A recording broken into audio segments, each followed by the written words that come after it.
Hi everybody, I hope you are doing well.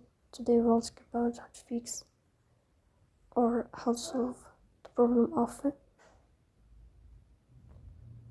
of purchases on the application of Threads. We go to settings. Here we go to apps, default apps, app settings. Then we search about the application of Threads and we click here in this page of app info. We go to first stop and we click OK. Here we'll enter to the window of storage. Then we click on clear cache. Here we'll turn on your airplane mode.